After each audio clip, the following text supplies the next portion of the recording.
ಜ್ಞಾನಿಗಳಿಗೆ, ಶರಣರಿಗೆ, ಸತ್ಪುರುಷರಿಗೆ ಯಾವಾಗ ಹುಟ್ಟುತ್ತೀವಂತೂ ಗೊತ್ತಾಗ್ತದಂತ, ಯಾವಾಗ ಸಾಯ್ತೀವಂತೂ ಗೊತ್ತಾಗ್ತದೆ. ನಿಮಗೆ ಹುಟ್ಟೋದು ಗೊತ್ತಿಲ್ಲ, ಸಾಯೋದು ಗೊತ್ತಿಲ್ಲ. ಜಗಳ ಆಡೋದು ಒಂದೇ ಗೊತ್ತು, ನಡಬರ್ಕೆ ಏನು ದಿವಸ ಇರ್ತಲ್ಲ, ಹುಟ್ಟು ಸಾವಿನ ಮಧ್ಯೆ. ಅದಕ್ಕೆ ಒಬ್ಬ ಅಬ್ದುಲ್ ಕಲಾಂ ಅಂತ ಒಬ್ಬ ಮಾತು ಹೇಳ್ತಾನೆ, ಲೈಫ್ ಈಸ್ ಎ ಬ್ಯೂಟಿಫುಲ್. ನಮ್ಮನ್ನೇ ಹೇಳಿದ್ನಲ್ಲ, some gap of the death and ಬರ್ತ್.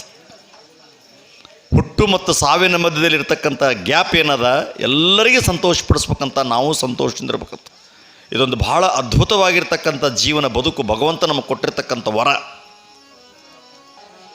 ಬದುಕಿದಾಗ ಹೆಂಗನಿರು, ಸಾಯೋದು ಸಮೀಪ ಬಂತಂದ್ರೆ ಒಂದಿಷ್ಟು ದೇವ್ರ ಕಡೆ ಮುಖ ಮಾಡು, ದೇವರ ನಾಮಸ್ಮರಣೆ ಮಾಡು, ಮಂದಿ ಮಾತಾಡೋದು ಬಿಡು ಹೇಳ್ತಾರೆ. ಒಬ್ಬ ಹೆಣ್ಮಗಳು ಕಟ್ಟಿ ಮೇಲೆ ಕುಂತು ಬರೀ ಮಾತಾಡ್ದಿಲ್ಲದಂತ, ಬರೀ ಮಾತು. ಎಷ್ಟು ಮಾತಾಡಿದ್ರೆ ಮುಂಜಾನೆ 6ಕ್ಕೆ ಚಾಲು ಮಾಡಿದ್ರೆ ಮರುದಿವ್ಸ ಮುಂಜಾನೆ 6 ತನಕ ಬರೀ ಮಾತಾಡ್ತೈತಂತ, ರಾತ್ರಿ ಎಬ್ಬಿಸಿದ್ರು ಮಾತಾಡ್ತೈತಂತ. ಭಾಳ ಮಾತಾಡೋರಿಗೆ ಹೆಣ್ಮಕ್ಳು ಅಂತಾರೆ, ಗೊತ್ತಿರಲಿ. ಸುಮ್ಮ ಕುಂದ್ರಿಗೆ ಹೆಣ್ಮಕ್ಳು ಅಂತ, ಯಾಕೆ ಮಾತಾಡೋ ಸಲಿಂದ ಹೆಣ್ಮಕ್ಳು ಅಂತಾರೆ ಅವ್ರಿಗೆ. ಹೆಂಗೆ ಕುಂತಾರೆ ನೋಡಿ ಹೊಸ ಮಂದಿ, ಅದಕ್ಕೆ ಇವ್ರಿಗೆ ಮಾತೇಯರಂತಾರೆ. ಆ ಹೆಣ್ಮಗಳು ಕಟ್ಟಿ ಮೇಲೆ ಕುಂತು ಮಾತಾಡಲಿ ಅಂತ ಒಬ್ಬರು ಗುರುಗಳು ಹೊಂಟಿದ್ರಂತ, ತಂಗಿ ಏನು ಚಂದ ಏನು ಮಾತಾಡ್ತೀವಿ, ಸಾಕಾಯ್ತು ನನ್ನ ಕಾಲಾಗ, ನಡಿ ಶಾಪುರದಾಗ ಕಾಳಮ್ಮಗುಡ್ಯಾಗ ಪುರಾಣ ನಡೆದದ, ಬಾಪಗೋಡ್ ನಗರದಾಗ ಪುರಾಣ ನಡೆದದ, ಕುಂಬಾರಗೇರಿ ಪುರಾಣ ನಡೆದದ, ಗುಂಬಳಪುರ ಮಠದಾಗ ನಡೆದ. 4 ಚಲೋ ಸ್ವಲ್ಪ ತಡಿಯಪ್ಪ, ನನ್ನ ದಿನ ಲಗ್ನ ಆಗಿಲ್ಲ ಅಂತ. ಪುರಾಣ ಕೇಳೋಕೆ ಲಗ್ನ ಆದರೆ ಬರ್ಬೇಕನ್, ಹೊಸ ಮಂದಿ ಲಗ್ನ ಅದರಿ ಇಲ್ಲಿ. ಲಗ್ನನ ಆಯ್ತಂತ ಮತ್ತೆ ಬಂದ್ರಂತ ಗುರುಗಳು, ಏ ತಂಗಿ ಲಗ್ನ ಆದ್ಮೇಲೆ ಬರ್ತೀನಿ, ಕೊಳ್ಳಾಗ ತಾಳಿ ಕಾಣ್ಲಾಕತ್ತದ, ಮತ್ತು ಯಾವ್ರಿಗೆ ಕೊಟ್ಟಿಲ್ಲ, ಬಾಜು ಮನೆಗೆ ಕೊಟ್ರಲ್ಲ ಅಂತ.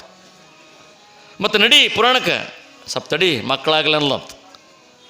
ಮಕ್ಕಳನ್ನ ಅದು ಮಕ್ಕಳದಂಗೆ ಕಾಣ್ತಾವ, ತಂಗಿ ನಡಿ ಸ್ವಲ್ಪ ತಡಿ, ಸಾಲಿಗೆ ಹೋಲಿ. ಸಾಲಿಗೂ ಹೋದು, ಸಾಲಿ ಮುಗಿಸಿದು 25 ವರ್ಷ ತಿಟ್ಟಾಗಬೇಕಾದ್ರೆ ಅದನ್ನು ಮುಗೀತು. ಅದಕ್ಕೆ ಅಂತ್ಯಕಾಲೇಚ ಮಾಮೇವ ಸ್ಮರಾನ್ ಮುಕ್ತ ಕಲೇವರಂ, ಎಷ್ಟು ಚಂದ ಹೇಳ್ತಾನೆ. ಕಡೆಗಾಲದಲ್ಲಿ ಆದರೂ ಕೂಡ ದೇವರನ್ನು ಸ್ಮರಣೆ ಮಾಡೋ, ನಿನಗೆ ಮುಕ್ತಿ ಸಿಗಂಗಿಲ್ಲ, ನರಕದಾಗ ಬಿದ್ದು ಹೋಗ್ತಿ. ಶಿವನಾಮ ಸ್ಮರಣೆಯನ್ನು ಯಾರು ಮಾಡ್ತಾರ ಕಡೆಗಾಲದಲ್ಲಿ ಆದರೂ ಕೂಡ, ಸಾಯ ಟೈಮ್ಗೆ ಶಿವ ಅಂದ್ಬಿಡ್ರಿ, ಸೀದಾ ಸ್ವರ್ಗಕ್ಕೆ ಡೈರೆಕ್ಟ್ ಟಿಕೆಟ್. ಅಂತ್ಯಕಾಲೇಚ ಮಾಮೇವ ಸ್ಮರಾನ್ ಮುಕ್ತ ಕಲೇವರಂ ಯ ಪ್ರಯಾತಿ ಸಮುದ್ಭಾವಂ ನಾತೆ ಯಾತಸ್ತ್ರಿ ಸಂಶಯ. ಅನುಮಾನೇ ಇಲ್ಲ ಅಂತ, ಸಂಶಯನೇ ಇಲ್ಲ ಅಂತ, ಸೀದಾ ಸ್ವರ್ಗಕ್ಕೆ ನಡಿ ಅಂದ್ರೆ. ಇಲ್ಲ ಬರಲಿ, ಮತ್ತೊಂದು 4 ದಿವಸ ಬಿಟ್ಟು ಬಂದ್ರೆ, ತಂಗಿ ನಡೆ ತಂಗಿ, ಮತ್ತೆ 2 ವರ್ಷ ಆಯಿತು, ಸ್ವಲ್ಪ ತಡಿ ಮಕ್ಕಳು ಲಗ್ನ ಮಾಡಿ ಬರ್ತು. ಅವಕ್ಕೂ ಲಗ್ನ ಮಾಡಿದ್ಲು. ಹಿಂಗೆ ಗುರುಗಳು ಬಂದ್ರಂತ. ಒಂದು ದಿವಸ ಹೆಣ್ಮಗಳು ಕಟ್ಟಿ ಮೇಲೆ ಇರಲಿಲ್ಲಂತ, ಇಲ್ಲೊಬ್ಬ ಹೆಣ್ಮಗಳು ಭಾಳ ಮಾತಾಡ್ತಿದ್ದಲ್ಲ, ಎಲ್ಲರಂತ ಕೇಳಿದಂತ. ಆಕೆಗೆ ಭಾಳ ಆರಾಮಿಲ್ಲ ರೀ, ಮಂಚದ ಮೇಲೆ ಹಾಕ್ಯಾರ. ಮಂಚದ ಮೇಲೆ ಮಕ್ಕೊಂಡಾರ ಅನ್ನೋದು ಬೇರೆ, ಮಂಚದ ಮೇಲೆ ಹಾಕ್ಯಾರ ಅನ್ನೋದು ಬೇರೆ. ಹಾಕ್ಯಾರ ಅಂದ್ರೆ ಡೇಂಜರ್ ಅದು, ಲಾಸ್ಟ್ ಅಂತ. ಮಂಚದ ಮೇಲೆ ಹಾಕ್ಯಾರ, ಒಳಗೆ ಬಂದ್ರಂತ. ತಂಗಿ ಕಡಿತಕ್ಕ ಕರೆದೆ, ಬಾ ಪುರಾಣ ಕೇಳಕ್ಕಂತಿ, ಚಲೋ 4 ಶಬ್ದ ಬೀಳ್ಬೇಕಂತ ಕರೆದೆ, ಬರಲಿಲ್ಲ. ಹೌದಪ್ಪ ಬರಲಿಲ್ಲ. ಯಪ್ಪ ಒಂದು ದಿವಸ ಬರೋದು ಆಗಲಿಲ್ಲ, ಏನು ಮಾಡ್ಬೇಕು, ಹಿಂಗೆ ಹೋಯ್ತು ಜನ್ಮ ಅಂದ್ಲಂತ. ಗುರುಗಳು ಅಂದ್ರಂತ, ನೀ ಹೂ ಒಂದೆ ಅಂದ್ರೆ ಈಗೂ ಕರ್ಕೊಂಡು ಹೋಗ್ತೀನವ, ಮತ್ತೆ ನಡೆದ ಪುರಾಣ, ದೇವರು ಶಬ್ದ ಕಿವ್ಯಾಗ 4 ಬೀಳ್ಬೇಕು, ಕರ್ಕೊಂಡು ಹೋಗ್ತೀನಿ ಅಂದ್ರಂತ. ಹೆಂಗೆ ಬರಲಿ ಯಪ್ಪ, ಹಾಸಿ ಮೇಲೆ ಬಿದ್ದೀನಿ, ನಡಿಲಾಕ ಬರಂಗಿಲ್ಲ. ಗುರುಗಳು ಅಂದ್ರಂತ, ನೀ ಬರ್ತೀನಿ ಅಂದಂದ್ರೆ ನಿನ್ನನ್ನು ನಾನು ಹೆಗಲ ಮೇಲೆ ಕುಂದಿಸ್ಕೊಂಡು ಕರ್ಕೊಂಡು ಹೋಗ್ತೀನಿ ಅಂದ್ರಂತ. ನೀ ಬರೇ ಹೂವನು ಯವ್ವ, ನಿನ್ನ ನಾನು ಹೆಗಲ ಮೇಲೆ ಹೊತ್ಕೊಂಡು ಹೋಗ್ತೀನಿ, ನಿನ್ನ ಕಿವ್ಯಾಗ ಚಲೋ ಭಗವಂತನ 4 ಮಾತು ಬೀಳ್ಬೇಕು. ಆಕೆ ಅಂದ್ಲಂತ, ಅಷ್ಟೆಲ್ಲ ಯಾಕೆ ಮತ್ತೆ, ನೀವು ಹೋಗು, ಆರಾಮಾದ್ಮೇಲೆ ಬರ್ತೀನಿ ಅಂದ್ಲಂತ. ಆರಾಮಾದ್ಮೇಲೆ ಬರ್ತೀನಿ ಹೋಗೋದು. ಇದು ರಣಬೇರೆ ಏಟ್ ಅಂತ ಗುರುಗಳು ಹೋದ್ರಂತ. ಮತ್ತೊಂದು 3-4-8 ದಿವಸ ಬಿಟ್ಟು ಬಂದ್ರಂತ, ಆಕೆ ಸತ್ತಿದ್ಲಂತ. ಅದಕ್ಕೆ ಕಡ್ಕೋಳ ಮಡಿವಾಳ ಹೇಳ್ತಾನ, ಹ್ಯಾಂಗ ಭ್ರಾಂತಿ ನೀಗತಿ ನೀ ಹ್ಯಾಂಗ ಮಹಂತನಾಗತಿ, ಹಿಂಗ ಮಾಡತಿ, ಒಂದು ದಿನ ಸತ್ತು ಹೋಗುತ್ತಿ. ಹೊತ್ತು ಹೋಗದ ಮುನ್ನ ಮೃತ್ಯು ಮುಟ್ಟದ ಮುನ್ನ ಮುಟ್ಟಿ ಪೂಜಿಸು ನಮ್ಮ ಕೂಡಲ ಸಂಗಮ ದೇವನ. ಭಕ್ತರಿಗೆ ಒಂದಿಷ್ಟು ಮನಸ್ಸಿನೊಳಗೆ ಒಂದಿಷ್ಟು ದೇವ್ರ ಬಗ್ಗೆ ಭಯಭಕ್ತಿ ಬರಲಂತೆ ಪೂಜೆಗಳು ಹೊರತು ಯಾವ ದೇವ್ರ ಪೂಜೆ ಮಾಡಂಗಿಲ್ಲ.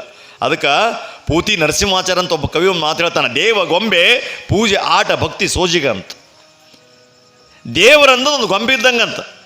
ನಮ್ಮ ಕೈಯನ್ನು ಗೊಂಬೆಗೆ ಗೌರಮ್ಮ, ಶ್ರೀಗಮ್ಮ, ಗಣಪತಿ ಇವೆಲ್ಲ ಗೊಂಬೆ ಅಂತ, ಅವಕ್ಕೆ ಹೆಂಗೆ ಬೇಕಂಗೆ ಆಟ ಆಡ್ತೀವಿ. ಪೂಜೆ ಆಟ, ಪೂಜೆ ಅನ್ನೋದು ಆಟ ಆಡೋದು. ಒಬ್ರಿಗೆ ಶ್ರೀಮಂತರಿದ್ರೆ ಭಾಳ ನಮೂನಿ ಆಟ ಆಡ್ತಾರೆ ದೇವ್ರ ಸಂಗಟ. ಬಂಗಾರ ಹಾಕ್ತಾರೆ, ಬೆಳ್ಳಿ ಹಾಕ್ತಾರೆ, 5-6 ನಮೂನಿ ಸ್ವೀಟ್ ತಂದಿಟ್ಟು ಪೂಜೆ ಮಾಡ್ತಾರೆ, ಆಟ. ದೇವರನ್ನೋದು ಒಂದು ಗೊಂಬೆ, ಪೂಜೆ ಅನ್ನೋದು ಒಂದು ಆಟ, ಭಕ್ತಿ ಮಾತ್ರ ಸೋಜಿಗ. ಇವೆರಡು ಇಟ್ಟುಕೊಂಡು ಭಕ್ತಿ ಇಲ್ಲಂದ್ರೆ ಮುಗಿತು ಕೆಲಸ. ದೇವರಿಗೆ ಬೆಲೆ ಇಲ್ಲ, ನಾವು ಆಡುವಂಥ ಆಟಕ್ಕೂ ಬೆಲೆ ಇಲ್ಲ. ಭಾಳ ಮಂದಿ ಫೋನ್ ಮಾಡ್ತಾರೆ, ಮುತ್ತೇರಿ ಪೂಜೆ ಹೆಂಗೆ ಮಾಡಬೇಕು. ಒಂದು ಕಡೆ ಏನಾಗಿತ್ತಂತ, ಅವತ್ತು ಭಾಳ ಭಕ್ತಿವಂತ ಮನುಷ್ಯ ಇದ್ನಂತ, ಭಾರಿ ಭಕ್ತಿವಂತ. ಅವ ಎಲ್ಲಿ ಹೋದ್ರೂ, ಯಾವ ಊರಿಗೆ ಹೋದ್ರೂ ದೇವ್ರು ತರ್ತಿತ್ತಂತ. ಜಗಲಿ ಮೇಲೆ ಒಂದು 300 ದೇವರಿದ್ದು ಅಂತ. ಒಂದು ದಿವಸ ಅವ್ರವ್ವ ಕರೆದ್ಲಂತ, ಯವ್ವ ನನಗೆ ಭಾಳ ಹಸುವಾಗ್ಯದ, ಊಟ ಕೊಡಂದಂತ. ನನಗೆ ಭಾಳ ಹಸುವಾಗ್ಯದ, ಊಟ ಕೊಡಂದಂತ. ನಿಮ್ಮ ಅಪ್ಪ ಊರಿಗೆ ಹೋಗ್ಯಾನಪ್ಪ. ಅವ್ರವ್ವ ಅಂದ್ಲಂತ, ಅಡಿಗೆ ಹಸುವಾಗ್ಯದ ಮಗ, ನನಗೆ ಊಟ ಮಾಡಿಸ್ತೀನಿ ಬಾ. ನಿಮ್ಮ ಅಪ್ಪ ಊರಿಗೆ ಹೋಗ್ಯಾನ, ಸ್ವಲ್ಪ ದೇವ್ರ ಮನೆಗೆ ದೇವ್ರ ಪೂಜೆನ ಮಾಡು. ಒಂದು ದಿವಸನ ದೇವ್ರ ಮನೆಗೆ ಬಂದು, ಎಲ್ಲೇ ದೇವ್ರ ಮನೆ ಅಂದೋ, ಎಲ್ಲ ದೇವ್ರ ಮನೆ ಬಾ ತೋರ್ತೀನಿ. ದೇವ್ರ ಮನೆ ಕರ್ಕೊಂಡು ಕೆಲವ ನೋಡಿ ದೇವ್ರು ಜಗಲ್ ಮೇಲೆ ದೇವ್ರು ತೋರಿಸ್ತಾನ. ಒಂದು 200 ದೇವ್ರವು ಇಟು ಏನು ಮಾಡ್ಬೇಕು, ತೊಳಿಬೇಕು. ತೊಳೆದೇನು ಮಾಡ್ಬೇಕು, ಕುಂಕುಮ ಹಚ್ಬೇಕು. ಊದಿನ ಕಡ್ಡಿ ಬೆಳಿ ಕುಂಕುಮ ಹಚ್ಚಿಕೆ ಬಾ, ಚಂದ ರೊಟ್ಟಿ ಮಾಡ್ತೀನಿ ಉಣಕಂತ ಅಂದ್ಲು. ಅವ ಅಂದ 2 ದೇವ್ರು ತೊಳ್ಕೊತ್ ಕುಂದ್ರೊಟ್ಟಿಗೆ ಸಂಜೆ ಆಯ್ತು. ಈ ಓಸು ದೇವ್ರು ಕುಂತ್ಕೊಂಡು ಸಂಜೆ ಆಗ್ತದೆ. ಸುಮ್ಮನೆ ಹೆಂಡತಿ ಮನೆಗೆ ಹೋಗ್ಬೇಕು. ಹಳ್ಳ ದಾಟಿ ಹೆಂಡತಿ ಉರುತ್ತಂತ. ಹಳೆಸಾಗರ ಹಳ್ಳ ದಾಟಿ, ಶಾಪುರ ಹಳ್ಳ ದಾಟಿ ಹಳೆಸಾಗರ ಹಳ್ಳ ದಾಟಿ ಹೆಂಡತಿ ಉರುತ್ತಂತ. ಹೆಂಡತಿ ತವ್ರ ಮನೆಗೆ ಹೋಗಿತ್ತಂತ. ಇಲ್ಲಿ ಪೂಜೆ ಮಾಡ್ಕೊಂಡು ಕುಂದ್ರಕ್ಕಂತ ಸುಮ್ಮನೆ ಹೆಂಡತಿ ಮನೆಗೆ ಹೋದಿರುತ್ತೆ. ಕಮ್ಮನು 2 ರೊಟ್ಟಿ ಮಾಡ್ಕೊಡ್ತಾರಂತ. ಹಳ್ಳ ದಾಟಿ ಅವ್ರವು ಗೊತ್ತಿರೋದಂಗೆ ಅಲ್ಲಿಗೆ ಹೋದ್ನಂತ. ಅಲ್ಲಿಗೆ ಹೋಗಟ್ಟಿಗೆ ಅವ್ರ ಅತ್ತೆ ಕಸ ಬೆಳಿಲಿಕ್ಕತ್ತಿದ್ಲಂತ. ಅಯ್ಯೋ ಹಳೆ ಬಂದು ಭಾಳ ಚಲೋ ಆಯ್ತು ಭಾಳ ಅಂದೆ. ಚಲೋ ಆಯ್ತು ಇರ್ಲಕ್ಕೆ ಅತ್ತಿ ನನಗೆ ಯಾಕೆ ಭಾಳ ಹಸುವಾಗದ ಅಂದ್ರೆ 2 ರೊಟ್ಟಿ ಕೊಡೋಲ್ಲ ಅಂತ. ಕೊಡ್ತೀನಿ, ಒಂದು ಸುದ್ದಿ, ಒಂದು ಪ್ರಾಬ್ಲಮ್ ಆಗ್ಯದ. ಏನು, ನಿಮ್ಮ ಮಾವ ಊರಿಗೋಗನ ದೇವ್ರ ಪೂಜೆ ಮಾಡಿಲ್ಲ ಅನ್ಲಕ್ಕೆ. ಆಕೆ ಅತ್ತೆ ಅಂದ್ಲಂತ, ಭಾಳ ಚಲೋ ಆಯ್ತು ಬಂದಿದ್ದು. ಇವತ್ತು ನಿಮ್ಮ ಮಾವ ಊರಿಗೋಗನ, ಸಂತಿಗೆ ಹೋಗ್ಯಾನ, ದೇವ್ರ ಪೂಜೆನ ಮಾಡಿಲ್ಲ. ಪೂಜೆ ಮಾಡು, ಚಂದ ಬಿಸಿ ಬಿಸಿ ರೊಟ್ಟಿ ಪುಂಡಿ ಪಲ್ಯ ಮಾಡ್ತಂದ್ಲು. ಅವ ಅಂದ, ಅಲ್ಲಿ ಪೂಜೆ ಮಾಡೋದು ಬರ್ತಂತ ಇಲ್ಲಿಗೆ ಬಂದಾನ ಹೆಣ್ತಿ ಮನೆಗೆ. ಎಲ್ಲೇ ದೇವ್ರಂದ ಒಳಗೆ ನೋಡ್ತಾನ, ಅವ್ರ ಮನೆಗೆ 200 ದೇವ್ರಿ, ಇವ್ರ ಮನೆಗೆ 400 ಇದ್ದು ಅಂತ. 400 ದೇವ್ರವ ಅಂದ. ಯಪ್ಪ ಅಂದವ. ಇವು ಓಸು ತೊಳ್ಕೊತು. ಅಲ್ಲಿ ನಮ್ಮ ಅವನ ಮನೆಗೆ ಚೋಲತ್ತು 200 ಇದ್ದು. ಅತ್ತಿ ಪೂಜೆ ಮಾಡ, ಅವ ಕಟ್ಟಿ ಮೇಲೆ ಕುಂತು ವಿಚಾರ ಮಾಡಿದ್ನಂತ. ಅಲ್ಲಿ ಹೋದ್ರೂ ಪೂಜೆನೇ ಮಾಡ್ಬೇಕು, ಇಲ್ಲಿನೂ ಪೂಜೆನೇ ಮಾಡ್ಬೇಕು. ಅತ್ತಿ ಮನೆ ಪೂಜೆ ಮಾಡಿದ್ರೆ ಸ್ವಲ್ಪ ಹೆಸರನ್ನ ಬರ್ತಂತ ತಿಳ್ಕೊಂಡು ಹೆಂಗೆ ಮಾಡೋಕ್ಕೆ, ನೀರೆಲ್ಲೇ ಅಲ್ಲಿ ಬಾಯಿ ಆದಂತ ಬಾಯಿ ತೋರಿಸಿದ್ಲಂತ. ಈ ಓಸು ಬಾಯಿಗೆ ನೀರು ತೊಗೊಂಬ ತಂದು ತೊಳೆದು ಓಸು ಚಂದ ತೊಳೆದು ದೇವ್ರ ಮನೆಗೆ ಇಟ್ಟು ಕುಂಕುಮ ಹಚ್ಚಿ ಊದಿನ ಕಡ್ಡಿ ಬೆಳಗ್ಗೆ ಬಾ, ಚಂದ ರೊಟ್ಟಿ ಮಾಡ್ತಾನಲ್ಲಂತ. ನೀವು ಹೋಗಿ ನಾ ಮಾಡ್ತಾನಂದ.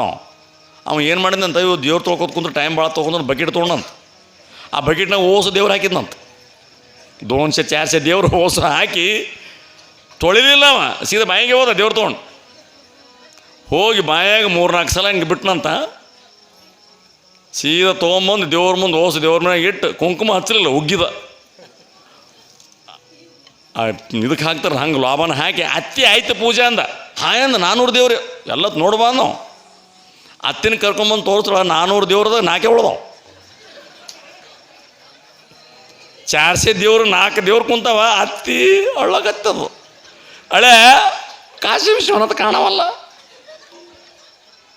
ವರವಿ ಮಾನಪ್ಪ ಕಾಣವಲ್ಲ, ಹೇಮರೆಡ್ಡಿ ಮೂರ್ತಿ ಕಾಣವಲ್ದು, ಶ್ರೀಶೈಲ ಮಲ್ಲಿಕಾರ್ಜುನ ಕಾಣವಲ್ಲ, ಸಾತಿಗಡಿ ಈರಣ ಮುತ್ತ ಕಾಣವಲ್ಲ, ದೇವೇಂದ್ರ ಸ್ವಾಮಿ ಮೂರ್ತಿ ಕಾಣವಲ್ದು.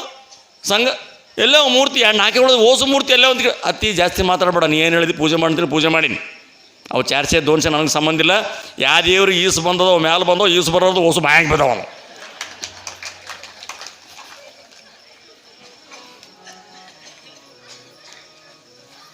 ಅದಕ್ಕೆ ಭಕ್ತಿ ಎಂಬುದು ಮಾಡಬಾರದು, ಭಕ್ತಿ ಎಂಬುದು ಮಾಡಬಾರದು, ಭಕ್ತಿ ಎಂಬುದು ಕರಗಸವಿದ್ದಂತೆ ಹೋಗುತ್ತಲೂ ಕೊರೆಯುತ್ತದೆ, ಬರುತ್ತಲೂ ಕೊರೆಯುತ್ತದೆ ಅಂತ. ಭಕ್ತಿ ಮಾಡಂಗಿದ್ರೆ ಶೇಷಮ್ಮನಂತ ಭಕ್ತಿ ಮಾಡಬೇಕು, ಭಕ್ತಿ ಮಾಡಂಗಿತ್ತಂದ್ರೆ ಬಸವಣ್ಣನಂತ ಭಕ್ತಿ ಮಾಡಬೇಕು, ಭಕ್ತಿ ಮಾಡಂಗಿತ್ತಂದ್ರೆ ಹೇಮರೆಡ್ಡಿ ಮಲ್ಲಮ್ಮನಂತ ಭಕ್ತಿ ಮಾಡಬೇಕು.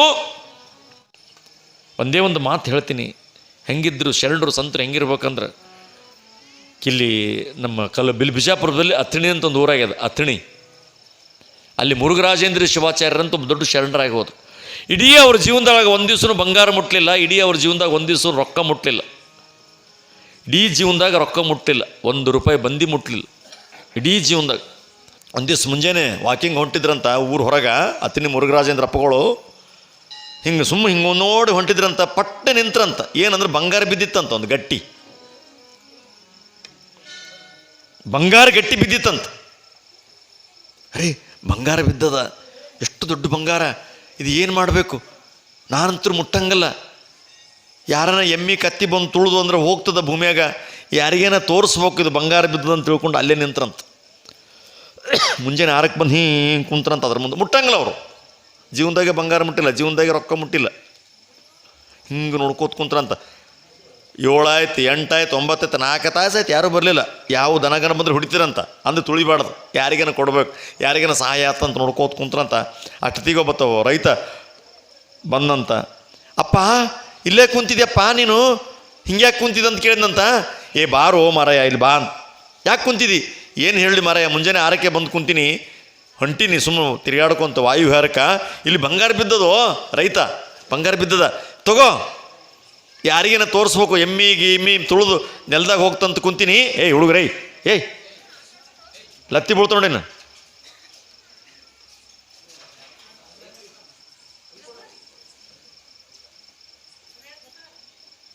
ಯಾಕೆ ಕುಂತಿದಿ ಯಪ್ಪ ಅಂತ ಕೇಳಿದ್ರಂತ ಮುರುಘರಾಜೇಂದ್ರಪ್ಪಗಳಿಗೆ.